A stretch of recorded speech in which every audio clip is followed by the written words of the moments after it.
Did you hear that? The AI meteor has struck the creative industry, and we're in that crucial extinction or evolution period. Imagine a world where AI can generate a month's worth of content in minutes, or where a single creative can partner with AI to replace an entire production team. No, this isn't science fiction. It's happening right now. And the question is, which side of the inevitable future will you and your organization be on? Extinction or evolution? In this episode, we're diving deep into the AI revolution with Wesley Haar, co-founder of Monks, an 8,000-person creative services powerhouse that's proactively embracing and evolving with AI. Wesley and Monks are at the forefront of navigating this era, and he's here to share invaluable insights on how AI is reshaping our industry. We'll explore the extinction risks and evolutionary opportunities AI presents. We'll talk about Monks' approach to organizational transformation in the face of AI will change everything, and the skills needed to thrive in this new landscape. So whether you're an individual creative, a team leader, or an executive, this conversation will leave you either inspired or overwhelmed about the AI future. Your response and the path you choose will determine whether you evolve or face extinction in this new landscape. So stay tuned as we unpack the AI meteor's impact and uncover the strategies that will separate the winners from the dinosaurs in this new era of creative services. The AI future is here. Are you ready to evolve? Wesley, thanks so much for joining the Creative Ops podcast today. Yeah, thanks, man. Yes, I've been looking forward to this conversation. You and I are both going to be at the upcoming Henry Stewart conference in Los Angeles on all things creative operations. And I'm going to be doing a presentation on AI's impact, sort of looking at it from the lens of extinction and evolution. And as I was sort of getting ready for that presentation, I did two things. One is I went back and I sort of looked through some textbooks about when the last meteor we know hit the Earth and the dinosaurs sort of were around. And I actually I probably learned it in grade school, but like most things I forgot, that after the meteor hit, it took about 2 years for the dinosaurs to die off. And then a lot of species actually did survive and they evolved and they thrived. And I thought that was a really good metaphor for what I think of as like AI as this meteor that has hit. And it sort of feels like we're in that 2-year period right now. And there will be some extinction and evolution that comes out of this in terms of how different industries, businesses, and roles will be impacted across every imaginable vector we can think of. And the second thing I want to do was have a conversation with you because you were one of the founders and one of the leaders at Monks, an 8,000-person agency. And you have really put yourself and the firm on a proactive footing when it comes to all things AI. So I've been excited to have this conversation with you, sort of get your sense of what's the impact of the AI meteor, what might go extinct, what might evolve. But before we get into all that, maybe we could start off with, if you could just sort of share your general overview of AI. We keep hearing AI is going to change everything. So as I make that statement, what's your reaction to that? Is it going to change everything? What might not change, as folks like Bezos always like to focus on? So maybe we could start there. Yeah, I honestly think in what I would categorize as the white collar sort of service industry, I think it is a meteor of sorts. I suspect very few things will not change. So it becomes more of a timeline discussion. What changes first? And I think probably, and partly surprisingly, creative services is that it's sort of the canary in the coal mine to an extent, because there are even the current models do proxies of what creative services agencies do already quite well. But when I think about the change in general, we often talk about the collapsing function, the ability for a single person to do a lot more and do things across different areas of expertise. That would normally require a whole team or different steps and silos. It sort of collapses into a single person or a smaller team, which I think in many ways, if you sort of move away from the extinction piece, amazing evolution person to person, right? Having sort of intelligence at your beck and call for an extremely low cost. So I think we, to your point there at the very beginning of this, I think everybody that has a level of situational awareness understands where this is headed, but you can sort of see the slow ripples outward of that initial meteor strike and people figuring out these big aha moments where it's like, oh my God, I used to do something in this way and now I can do it in a completely different way. But it takes a bit of time. It's ontological shock level of impact, which is just difficult for people to get their heads around. Yeah, it is. I don't think the human mind is really designed to think about this level of change. And I think when we think about change, we think about, oh, we're going to implement a new CRM system. And that's sort of what our mind can, and even that tends to be cause a lot of consternation for teams and organizations. And this is a level of change that we just have never experienced and really don't have best practices for. And I know we'll talk about change a little bit later. I want to sort of dig into a couple of things you said. I really like the notion of like intelligence at your beck and call. I wish more people were thinking about AI as a thinking partner, which is what I think you mean by that. And we'll get to that. But first, I want to talk about, you use the term proxy. So these models can be used as proxies for doing a lot of what creatives or creative services teams and firms might be doing today. What have you already seen in terms of how that's like the kind of impact it's had in the types of services or the way the work is done? I think the biggest collective understanding that we need to go through is that the things that we've historically sold as services, more and more will get commoditized into software. And what is a challenge, I think, for our industry or my industry is the reason often that clients come to agencies is because we're faster to innovate. Right? We have a broader understanding of what's happening. We see that across a landscape of different clients, and we can bring that innovation into clients quickly. The difficulty here is that this innovation undermines the sort of day-to-day commercial model of most services companies, which is we repackage the time of people and you buy it from us. So there's this really difficult balancing act that in the perfect state, I think the agency ecosystem is an innovator, moves as quickly as possible. And because of that, helps clients innovate. But by doing so, you're sort of getting sucked into very complex conversations around commercial models, because what does it mean, to your point, if you think about a proxy, what does it mean if 2 people can do the work of 10 people? And what does it mean if something that used to take 6 weeks takes 6 days? Is the value of the work the same? I would hypothesize that in the eye of the client, the answer is no. So is there an added value that an agency or a well sort of oiled team brings to the table? So a lot of this is if the current wave of Gen AI has sort of this creative services proxy, which is you can do image generation, video generation, copy generation, and it's good, but it might not be award winning, although it might be, we'll see in the next wave of awards. What is the added value of doing that via an agency or a team that organizes and operates as an agency? I think that's the understanding of, I think, partly the interesting moment of what's happening is, I think the industry sort of over-indexes on the visual part of Gen AI, but there's a little bit of an uncanny valley element to that from a brand perspective, right? Prompt to output, it's usable for some levels of the marketing ecosystem, but not quite. And we underestimate this access to intelligence and the ability to look at data in different ways, generate insights in real time, media planning. There is brains for hire for very low cost. I think we're not doing enough there. So I actually think the agency landscape has to be stronger there, because it's something that for me is the sort of second order opportunity where everybody's sort of just looking at the shiny stuff at the moment.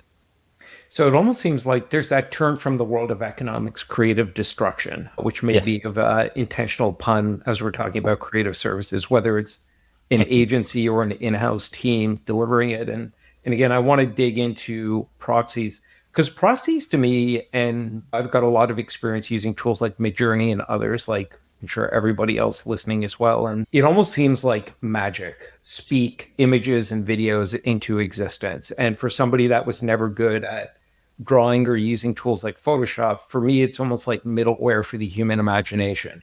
And I think that's where a lot of people see the risk going, oh, is the marketing team on their own going to be able to generate the assets that they need?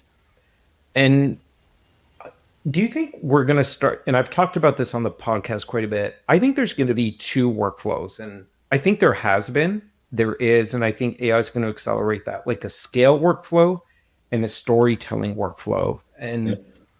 And if I were creative, I'd be thinking about, am I a storyteller or am I a creative technician? Am I really good at Photoshop and doing the same thing 100 times over with slight variations? And is that where part of the future is? And in my mind, I've got this idea of a creative 2.0, almost like Keanu in the Matrix. And the AI tools can generate these little Lego blocks of creative output, images, copy, video, so on and so forth. But the storyteller will be in the matrix grabbing them and putting them into something that's packaged up as a story. And that could be a landing page or microsite, whatever it is, and also using data. So is that part of the path forward? And Yeah, I like to focus on workflows. I think there's levels to this. I think, and we'll see that in the agency landscape. I think you're already seeing it. There's already signal, but I think that signal will grow and grow from next year, maybe a year and a half.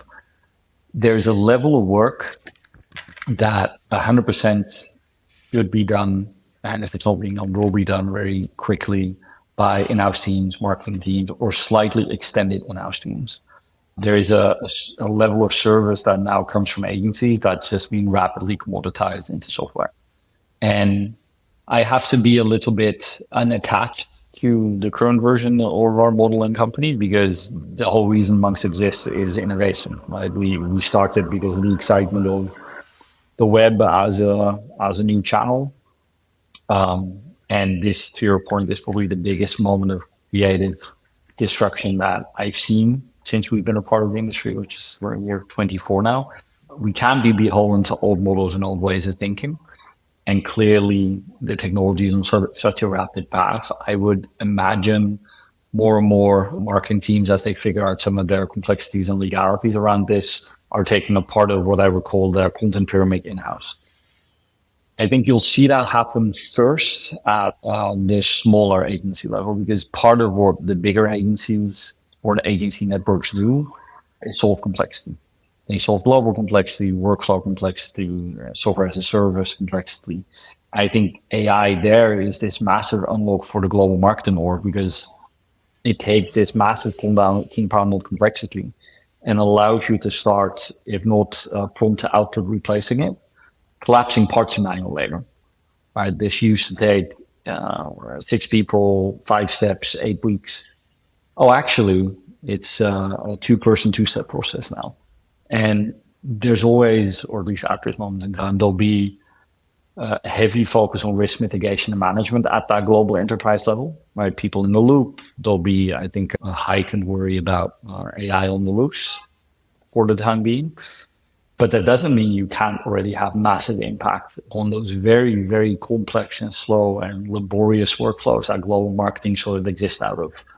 So for me, the 2 steps are simpler work, simpler organizations, probably being serviced by smaller agencies, massive amount of compression in a very short time frame. At the enterprise level, where the complexity compounds, different work is needed. And that to me is the extinction to evolution component. You'll have extinction of the bigger agencies and networks that aren't able to operate in that way or not willing to. And then you'll have the evolution of partners that do that really well and do that in a way that's transparent, change the commercial models, change the services, right? To your point, less production designers, because the machine can be the production designer, but then that means you're also not selling the hours of those production designers anymore. So there's a big shift in that sort of thinking that needs to happen quite quickly. so do you think there will be like two flavors of AI in a way? Like I was speaking to a consultant in the offshore production space a couple of weeks ago, and we ended up at the point where I was posing the question saying a lot of in-house teams have a hard time adopting AI One, just because of the complexity of like, how do I move forward in the face of AI is going to change everything. But two is there's also in politics involved in using these new capabilities. So do you think it would be smart of in-house agencies to think about even outsourcing AI for production work to their partners and let them deal with the tech and things like that? And then there's sort of this second flavor of AI, which sort of goes back to your notion of a thinking partner on demand, where you're now using it to strategize and you're incorporating not just like what assets, but what is the data telling us and what media opportunities are available and what is the customer doing or not doing, and all sorts of other interesting things that allow you to go into strategy. And will that all go in-house, or do you think that's more of a I think that's more of a partnership still. So this is what we're seeing on our, I think it can change, and we of course have a bit of bias. To your first point, it's sort of the content supply chain, right? There is this continuous need for content, and realistically, if we look at the global marketing enterprise, they're massively content constrained. They need 10 to 100 times the amount of content that they currently have, just purely to get the maximum value from the media spend. And that's get it with the big media platforms like Google and Meta. So the solution there, I do think, can be on the partner side, as long as you're getting different commercial models. So for our clients, I think a pretty meaningful part of the process for us is we help you consolidate the content supply chain. We help you innovate it, and then you can in-house it back or parts of it back, depending on your internal talent strategy and headcount opportunities. But I see the outside partner being able to consolidate and innovate as a pretty meaningful role. I also think in-house team trying to solve AI workflows by themselves, they're reinventing wheels that most good partners in our space already have running. So I do think there's real value there from a partner perspective. When it comes to making things, let's project forward a little bit and go, that's going to be continuously cheaper and faster. Yep. You can sort of predict ahead of well-trained brand models being able to generate additional 1,000 pieces of content in a minute and push it into media channels on the fly. That's clearly the North Star that we're all working towards. The big question then becomes, if making is a commodity, then knowing what to make is probably quite important.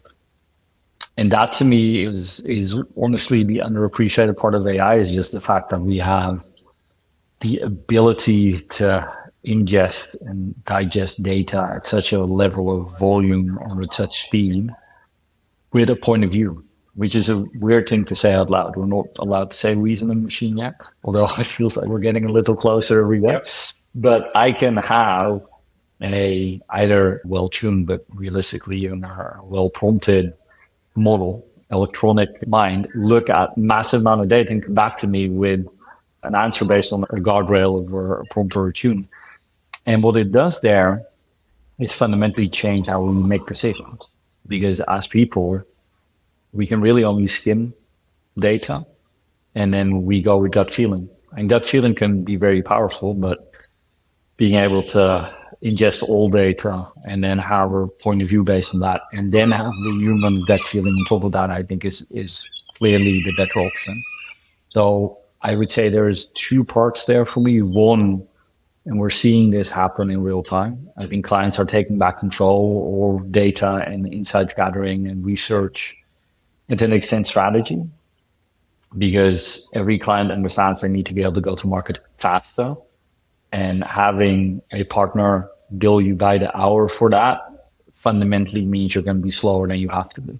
So we're seeing a lot of taking back control of that. But then for agencies or agency-like structures, helping clients set up those data foundations, giving them the technology enablement or training or model garden or tuning, like those are really meaningful and heavy lifting sort of foundational infrastructure components that every client will need. So we're seeing some of our work switch from you where a insights thrown a coin and you get your insights by the hour type structure to, we're actually setting up the structure so you can prompt it in close to real time. but we've made it so you get really high quality output from that prompt.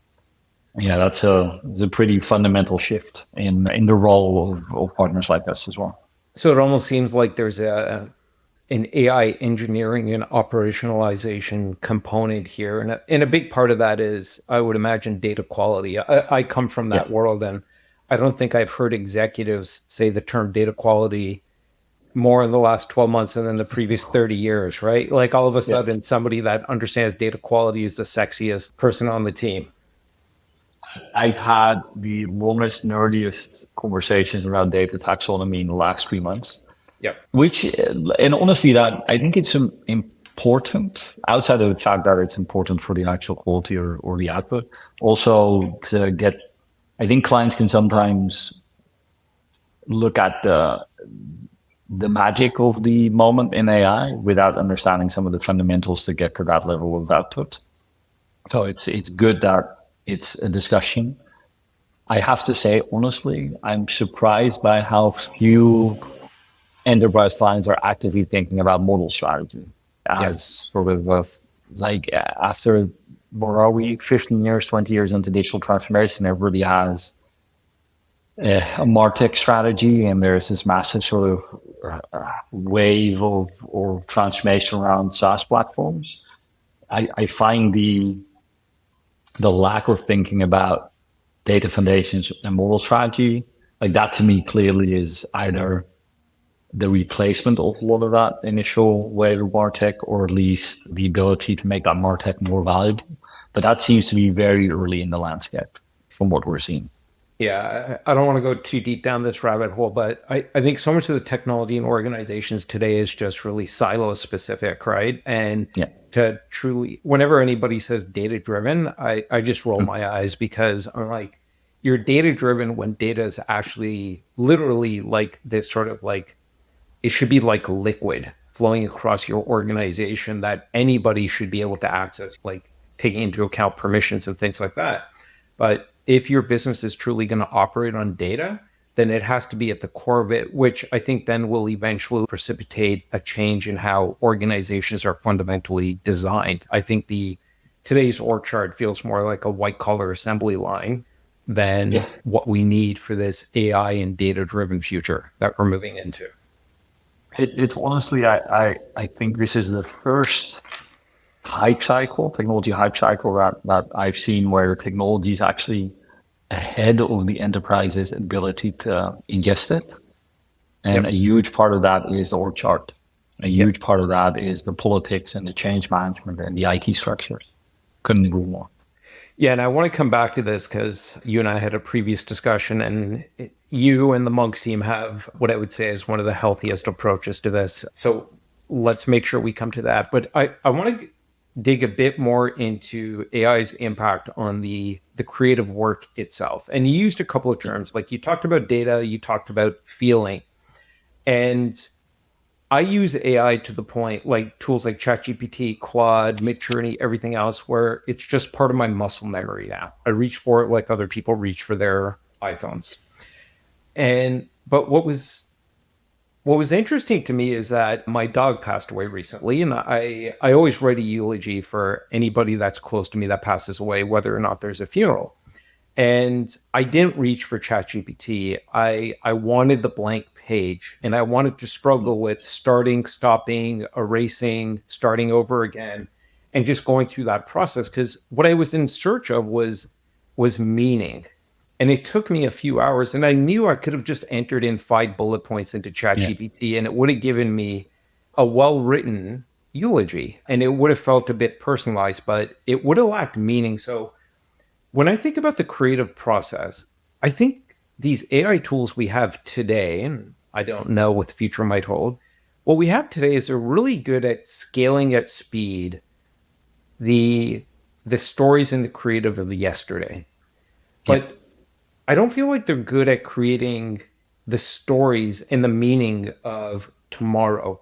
That still is a human activity. So I'd love to get your reaction to that. And is that where you think the future of like creative work is? It's continuing to create tomorrow, just like we've always done. Like humans have sat around the campfire and told each other stories of yesterday, but Yeah. most importantly, stories of what tomorrow can mean.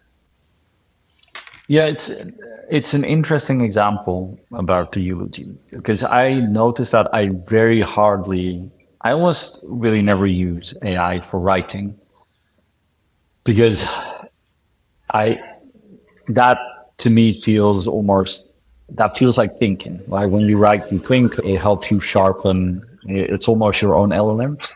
So it's sort of your intelligence is available to you as you start talking or writing, and gives you the feedback loop to make things better.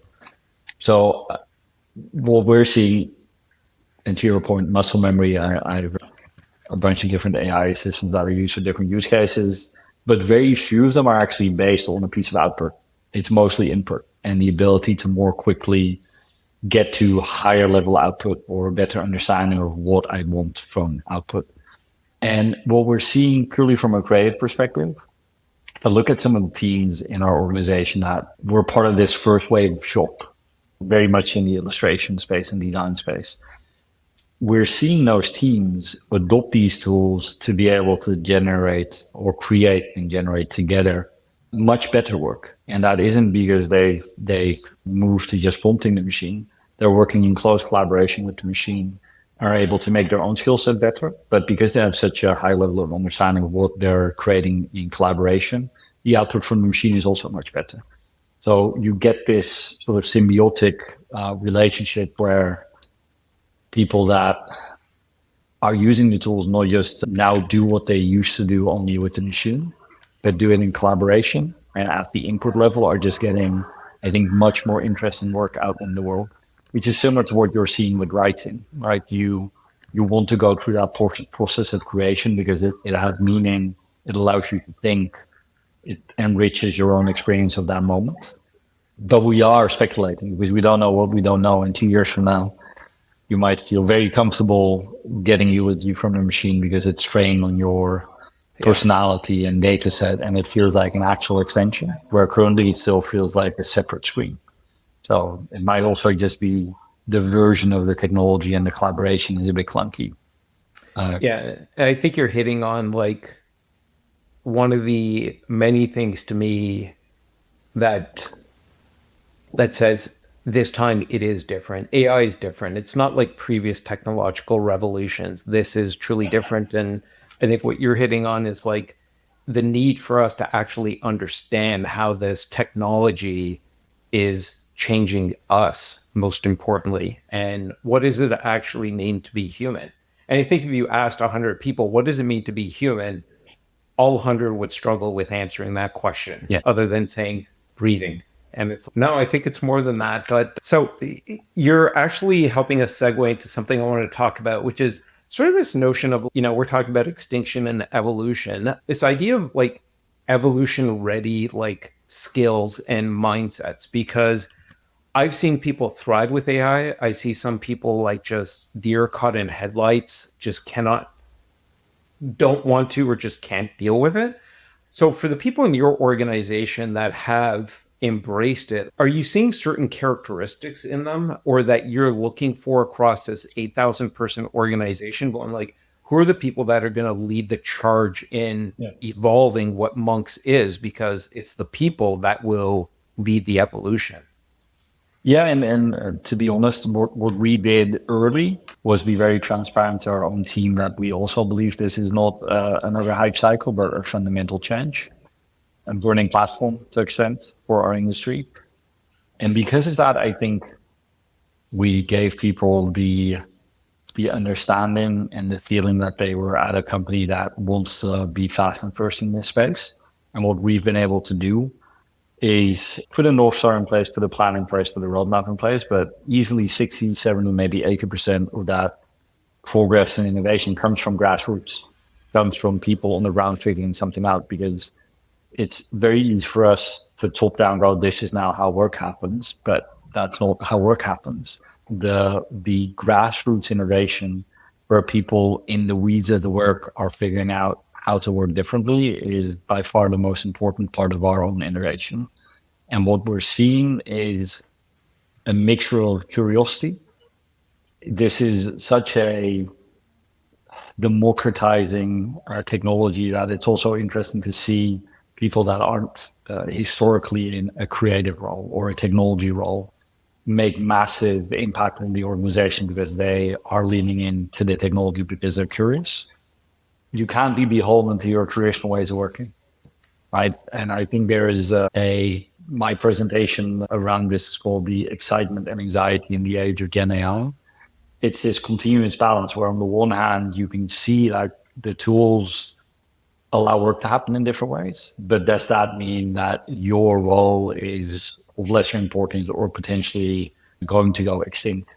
So the balancing act of people that have the most impact, curiosity and excitement about the moment, and then not being beholden to any traditional ways of thinking about how we do things. Because I think our relevance as an organization is dependent on how quickly we can move to the next version of what a company like ours needs to look like. And that also is important for our people because there's clearly going to be winners and losers at the company level.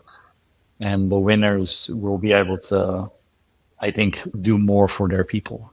So I think that sort of symbiotic relationship between the company and the people that work there is working well. So we continuously get this signal back around what's possible, what's happening, what people are figuring out, which is really exciting.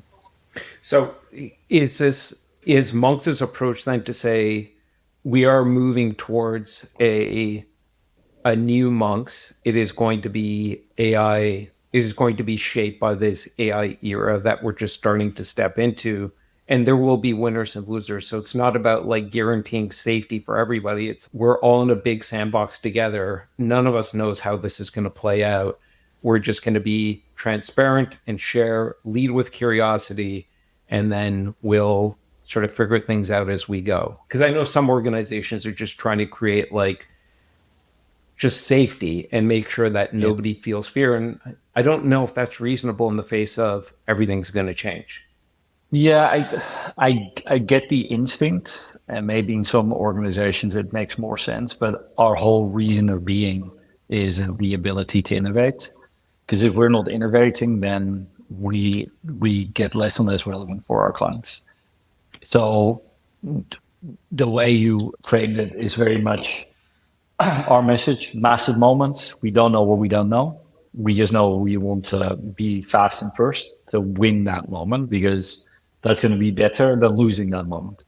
In that process, it means our people are getting a lot of enablement and ability to use the tools to become experts, to be part of what I call the case race, right? Where I always focus when something new happens to put as many swings at bat in place as quickly as possible.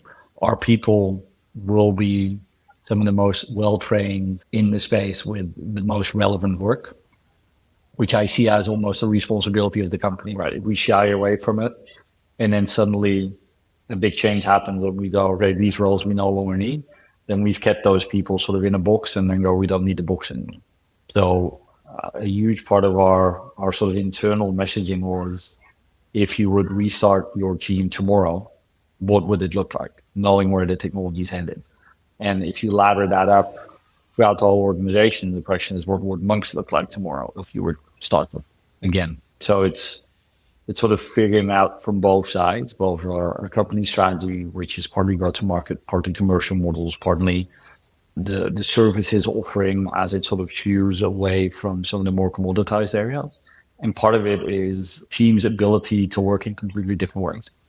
And we're sort of bringing those things together faster than most, but we still have a lot to do. Like, it's clearly, I think it's going to be super interesting 6 to 12 months when hopefully some of the new foundation models come out. We don't know what we don't know. Yeah, I think Monks' approach is so healthy because you're right. We don't know what we don't know, but the meteor is hit. And I know right now there's recently been a lot of articles around AI has been overhyped. It's not all that great. It can't actually replace like whole jobs. And it's no, not yet, but it will in 3 years as it continues to evolve. And what you're doing is you're giving your business and all 8,000 people the opportunity to evolve. And for some of those individuals, their path forward may not be at Monks, but they'll at least have skill sets to continue to thrive in this dramatically changed environment that we're just starting in. Yeah, well, and you'll see a massive rise of the one-person agency or three-person agency, right? So I also think for a lot of talent that is at the cutting edge of this, they'll be able to find commercial models for themselves or for a small group that will also be really interesting. But that it's such to your point, right, where people sort of go, this isn't that big of a moment. Like that to me is if you use the technology daily, you'll spot gaps and clear areas of weakness. But how can you not look at the technology and go, this is clearly a fundamental shift in how work happens? And I find some of the messaging that I've been following it as well over the last, let's call it, it's heightened a little bit over the last 3 to 4 months. Like that to me just shows a fundamental misunderstanding of what the technology already does amazingly well. It does. And for any individual listening to this or a team leader or a corporate leader, I think it's AI is not perfect today. You can't just drop it in. And maybe for a customer support role, that's highly commoditized, but you can't just simply drop it in and say, okay, I could get rid of this role. But if I'm sitting in a role, I want to start using it today because I'm betting on the fact that in 2 to 3 years, AI is going to evolve to the point, because AI's evolution is not stopping, it's accelerating, in fact. It's going to evolve to the point where it would be a wholesale replacement for today's technical creative, for the photo editor, for insert role here. And when that happens, if you haven't taken the time to adapt and evolve your own skills, you will be wholesale replaced because the tool will be good enough. So this is a adaption like mechanism and a need for everybody right now. Agreed. I think people also just struggle with, because let's be clear, it's a super weird technology. Like LLMs are just the weirdest piece of tech I've ever seen. But just the productization on top of the LLMs that's going to be happening and still to come alone, even if the foundational models don't get much better, that alone will have massive impact on most services, white collar services industries. Yeah, it'll be a wild few years. It will. Yeah, I think about how easy it's going to be to even create applications moving forward. Everybody's going to be able to speak applications to existence, and IT teams will wish for the good old days where all they had to do was chase down 8,000 like individual Clocks accounts, and now it's like we have 80,000 custom built applications. Everybody has their own app. Obviously, it happens on both ends of the spectrum, right? Klarna, we've been very public in their messaging. I think just said that they took out Salesforce and are doing it based on their own AI-enabled stack now. On the one hand, you have the question about really the fundamental software as a service players, and on the other end, mobile apps where everybody can make a light mobile app with a few prompts nowadays, and it will get better and better. So it'll be just really interesting to see how that turns out. Yeah, and so I want to touch on a couple of more topics that we've already glossed over. One is this idea of like you're building Monks for this new era now. You've got 8,000 people. That's a lot of change across a large number of people. And you mentioned you've got this idea of a North Star in mind. And I don't know how much of that you can share, but one of the things I've been thinking about is, and we talked previously about the current org chart is like a white collar assembly line, right? Everybody gets put into a little box. And you've mentioned that you've got people who aren't necessarily in a creative role or a technical role, but they can now partner with these AI tools as like tasking and thinking partners and have a huge impact on the business and start to bleed into spaces that they previously either weren't allowed to or just didn't have the know-how to step into. And I almost wonder if the org chart of firms like Monks and really everyone's org chart is going to start to look more like a talent cloud. Because if small groups of people can partner with AI to really use it as middleware for the human imagination, where if the CEO says, I want your curiosity, I want your best ideas, I want you to innovate, and everybody on the org chart goes, okay, we could actually do that now. So two questions. One is, do you think we're moving from like the traditional org chart to more of a talent cloud where small teams with AI organize around emerging opportunities and problems? And if yes, what kind of impact does that have on incentive and compensation models? Like, why do I want to even be within an organization? And two is, how do you and other leaders even deal with that volume of ideas and innovation actually coming to life? Because organizations are not set up to do that. No. So the way we have, like, when you think about a company of our scale, and we're sort of not even middle scale. We're big small company or a small big company, but we have about 8,000 people in our cohort. There are companies with 100,000 people. So every day I wake up and I think 8,000 people. That's complex to change, and then I'm like, but it's not 100,000 people. So every day I'm a little happier because of that. I think organizations like ours, at a certain moment in time, at that scale, you start getting these sort of talent communities, right? You silo talent in specific blocks: the designers, the illustrators, the account people, the creatives, et cetera, et cetera. And then you either bring them together to work on a client long term or on a project short term. But it's sort of this continuous bringing together of talent bases. The way I'm thinking about it now is much more fixed, smaller squads that are able to work on top of machines and models to collapse the amount of steps and silos that we need to interact with to get work done.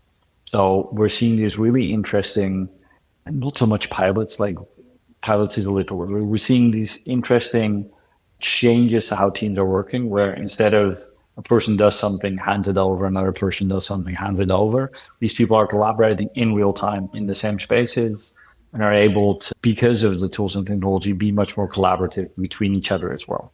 So it's this massive collapsing function where I would expect 2-3 years from now, the company to mostly be made out of those types of squads. And within those squads, I think you'll see, I think the whole landscape of titles and roles will sort of have to collapse in on itself, because you can imagine a great creative will also be getting the design output and the storyboards and the edits. But that great creative might also be somebody that worked on our finance team a few years ago. So it's this really interesting switch in who is at the point of the machines and the models and the amount of output they can get from it, which I also think has some really interesting philosophical conversations around seniority, right? Is the most senior person the person with the most experience, or the person that's best at running the machines and the models? Because you could make a case that you can guardrail experience more and more from data sets and sort of previous results. So massive change. And I see it more as a, what does the company own? I think we as a company own the technology, the data, the model garden, the very specifically tuned environments to what we think is good work or good performing work. Then we set up as many easy to proliferate workflows for people to collaborate, and then the talent works in those workflows, but also has the support of what we would call a workflow engineer to change the workflow. So you have this continual sort of the people that work on the work and the people that work on how the work gets done. And that's this continuous sort of almost API-like feeling across the organization, where innovation that happens in one place can get lifted, brought back to the center, and proliferated onto the next floor. But to your point, much easier to do when you're starting, much more difficult to do when you're at 8,000 people, let alone 100,000 people. Yeah, I think that's fascinating what you guys are doing. I love this idea of a workflow engineer. I've been screaming for years that every company needs an executive that their title is VP of how we work. And it should almost be treated like a product and updated. And I think it would actually make change management around systems and processes so much easier then, because nobody gets freaked out when one of our 127 SaaS applications. It gets an update. It's just, oh, there's a couple of updates, new features, bug fixes, cool. Yeah. How we work should be the same way. Do you have a notion of how big these squads might be? And I'm asking for a reason, but I want to hear if you got a number. Yeah. So I think my gut feeling currently on what we're seeing, this is like 3 to 5, 6 people teams. I think there is something, and this partly is also because we're bigger now. You start thinking about the ideal size for a group of people to have sort of close connections. I think there's this really interesting challenge and opportunity around work from home. Right? Our industry has in many ways fundamentally changed because of the normalization of work from home. Because if you think about maybe it's a traditional, almost maybe old-fashioned nowadays, parts of agency culture were very focused on the office, right? There was a certain vibe and management style in an office that for a large part defined the output of the work, right? Talent, yes, combined with culture and management sort of define the output. And I think there's a way to start thinking about these models as, or these workflows as ways for talent to be highly collaborative, have pockets of culture that still ladder up to the sort of overarching North Star. And then you had a question about incentive models. Yep. I wanted to test this already this year, but I don't think we'll quite get there. I wanted and I want to start putting incentives against productivity gains, because I think there's a fundamental complexity in the world, but let's call it our industry and our company, which is why is it good to be more productive for talent? And why is it good for us for talent to be more productive? For us, it's only interesting if we can change our commercial model, right? If we can package our commercial model in a way that we can sell units of productivity, then it's good for us to be more productive. If we're just selling hours, a more productive hour isn't that valuable for us. But a unit of productivity could be really valuable from a commercial perspective. So we can then incentivize the squad, and this squad is expected to deliver 18 units of productivity a month. You know, for every additional unit, there is a bonus percentage. Or if you hit a certain level of productivity, you get bonus against the commercials of that productivity gain. I think it starts becoming a very symbiotic relationship focused on productivity, which I think is honestly from an industry perspective, that's the North Star. Yeah. I think that's really smart. And I was asking about the size of the squads because I recently heard Rory Sutherland, the brilliant ad man from Ogilvy, UK, talk about how Shopify, their chief operating officer, made the case for their customer success teams being teams of 10. And he based that on looking at sports teams, cricket teams, football teams, soccer teams, so on and so forth. And he came up with the number 10. Hockey is like 6, but so he came up with 10, and it's really worked for him because, to your point of around 5 people, 5, 10, it allows that team to gel and sort of feel like they belong to each other. They motivate each other and things like that. And especially as an organization grows bigger, you sort of need that for cultural reinforcement, for motivational reinforcement, because the further away you're removed from quote unquote power, the harder it is to really continue to reinforce that. So that was one. Then going back to your ideas of like incentive models on productivity gains, I think that's super interesting. It's going to have, as you said, be highly dependent on what are customers going to be willing to pay for. And I think that's where agencies or services companies in general are going to have a lot of challenges, like that conversation and just sort of changing that model.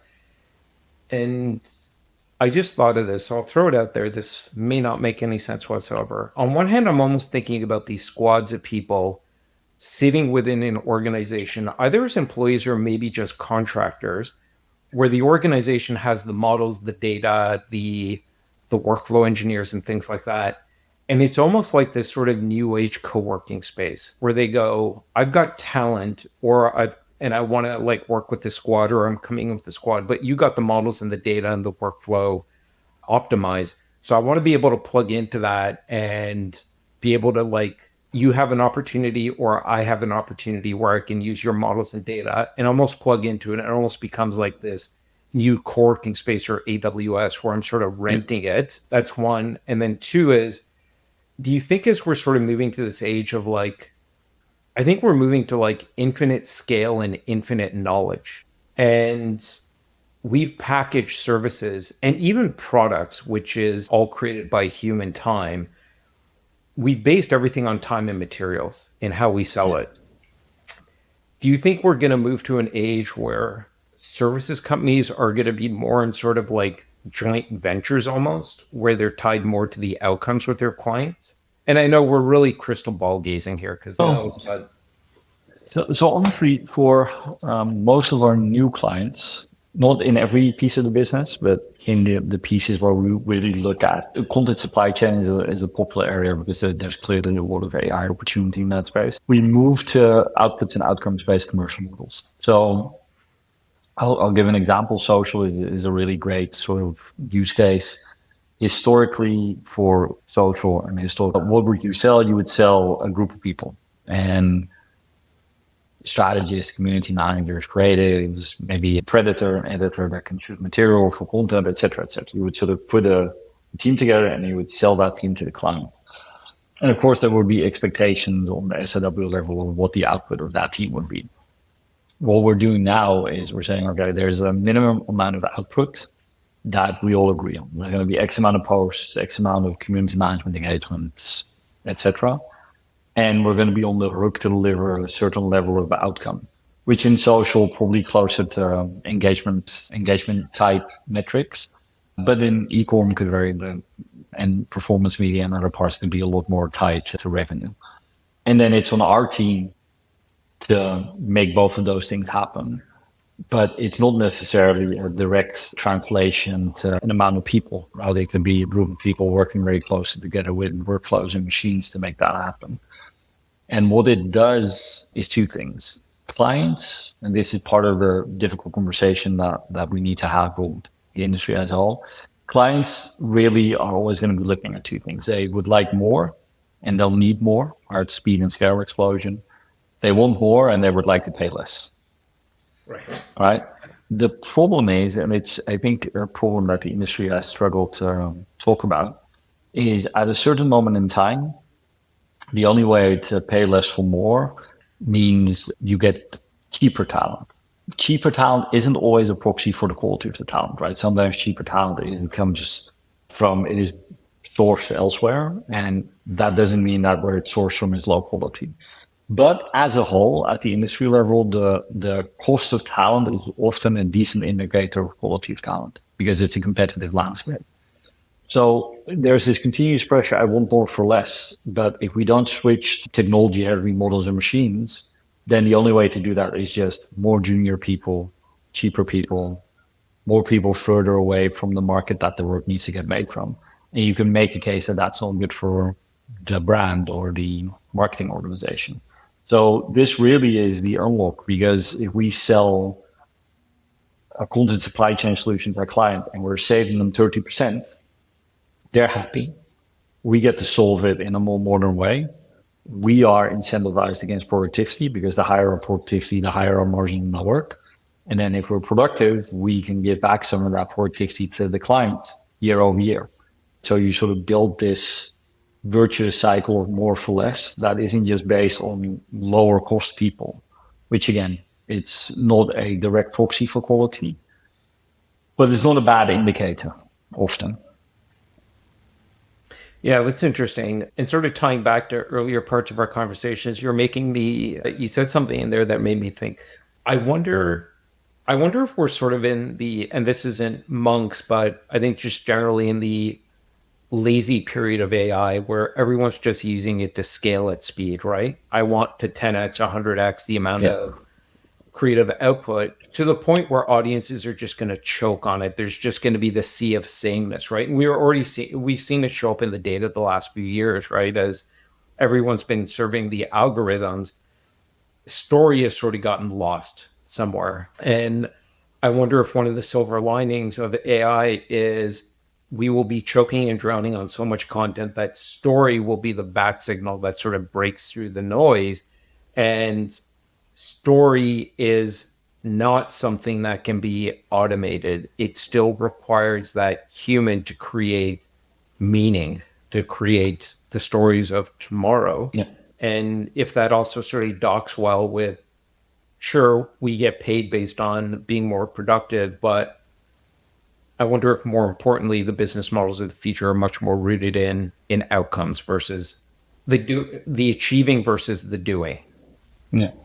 I think there are very few. It's always difficult to predict timelines, but there are very few paths that I think make sense. If not in the next 2 to 3 years, maybe in the next 5. It's always I tend to overestimate the speed of these things. Yeah. So I'm sort of putting in place a more careful note there than I probably would want or believe. But I agree, and honestly, a huge underappreciated part of this is the change to the customer experience. Right, if you just think about digital, there's a promise innate to the idea of digital experience and digital storytelling and digital advertising, and it's a mixture of personalization in real time, high in context, sequential. Like that's always been the promise of the space, but has been close to impossible to deliver on with the current mix of SaaS technology and people. Right, we sort of have this extremely clunky version of the promise of digital. I think a lot of people actively dislike, right? A lot of people hate digital advertising because it is this sort of low context DDoSing of messaging. Yep. Where I'm thinking, hey, if we have a space that can respond to some level of context and is sequential, that's the promise of digital advertising why we were all so excited by 10, 15 years ago. So there is a potential unlock here to make the space so much better, right? So much more human and so much, which is the irony, right? The AI allows us to sort of make the consumer experience more human, but it's clearly there. So I think we don't talk about that enough because, to your point, everybody is focused on speed, scale, efficiency, but there is a bigger part to the experience, I believe. Yeah, and I think that's got to be part of the evolutionary path. Is I'll do a selfish self-promotion plug here. I'm starting a second podcast called Prompting Humans and I called it Prompting Humans because I think AI is very interesting technology, but I think we are the complicated technology. And I think part of what we're going to need to have to figure out through this as individuals and organizations is, what does it mean to be human? Because that's where I think the opportunity is. Because if everyone's going to have these AI superpowers to scale to speed of light, to have intelligence on demand, where scale and knowledge are available to infinity, then I mean, what's left? The differentiation is us, and that's where innovation will come from. But I think we've forgotten how to be creative and how to be curious en masse. And we're going to have to figure that out again, our innate human capabilities. Well, and that goes even outside of the industry discussion.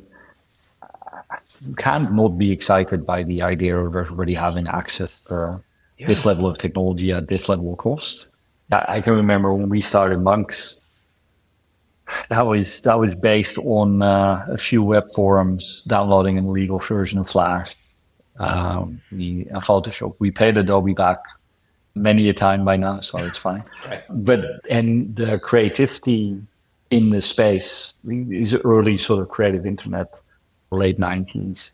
The creativity in the space was astounding, based on very limited tools and opportunities. So I can only imagine what it must be like now to sort of go into a technology or a creative industry when you're mid-teens, late teens, and you have access to this. The amount of amazing work and stories and solutions that we should be able to see roll out over the next few years is then mind-boggling, truly mind-boggling. I just keep thinking about all the ideas that have been lost in people's minds because they didn't have they couldn't use the tools, or they didn't have a way of effectively communicating what their imagination could see. And now we're all getting these superpowers to make more of that come to life. And I just think of, what the next 10, 20 years might look like. And I almost think of it as like we are stepping into the next renaissance. We just don't know it. But Yeah. 100 years down the road, people will look back and go, my God. And it'll be within a short period of time, not like the Renaissance was over hundreds of years. This will be within the next 20 years. We're going to see dramatic transformation. Yeah.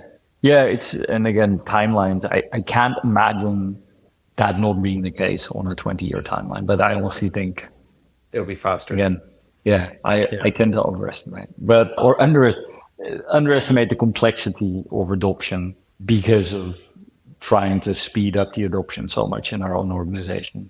But yeah, I saw somebody say that recently, the idea that when we talk about this sort of wave, these few years are probably the moment that people point to and go, that's when it started. Yes. So it's sort of living in interesting times is a curse and a blessing. Yeah. It does feel like it's one of those big moments.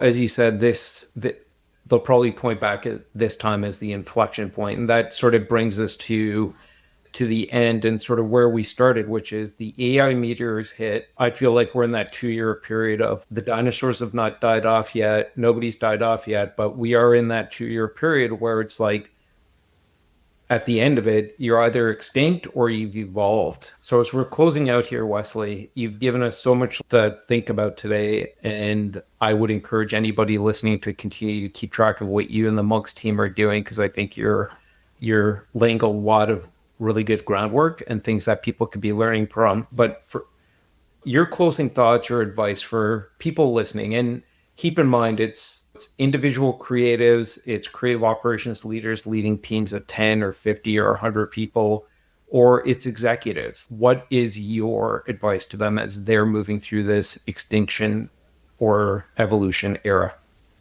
Oh, be on the right side of it would probably be the shortest advice. But I think there has to be an excitement for change. And we are now in year 24. And I think if you look back, you can probably look at 5 fundamental shifts that are our business that were based on a really simple reflection on relevance. Are we relevant? Will we be relevant 6 months from now, 12 months from now? For our clients at the industry level, for our talent. And I think this is by far the most complex version of that question, because the change isn't incremental.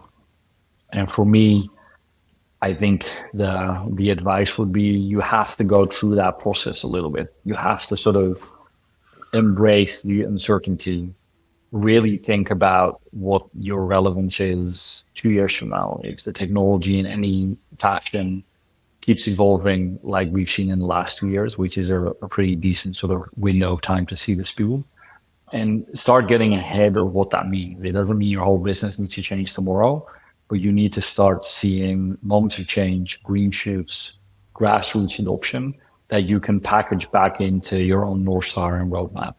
Because this to me feels like a moment, if you're caught on the back foot, I think it'd be extremely difficult to play catch up. And then not to make it too anxiety inducing an ending, this level of disruption is also a massive opportunity, right? There'll be, to your point, a felling of the dinosaurs. There'll be massive change in industry. Probably the biggest opportunity that I've seen for companies that are able to combine creative talent and technology and engineering knowledge, because this technology in its very base is a combination of those 2 things. So it does feel like companies in our space have a heightened opportunity to have an impact. And we also see that in our client conversations. I'm having more C-level and board level conversations in the last 6 to 9 months than in probably 3 years before that, because this is a big moment where companies like ourselves can have a really important role for our clients as well. All right, Wesley, wonderful note to end on. I will look forward, and I'm sure the audience will look forward to continuing to follow your evolutionary journey at Monks. Appreciate it, Nish. Lots of fun.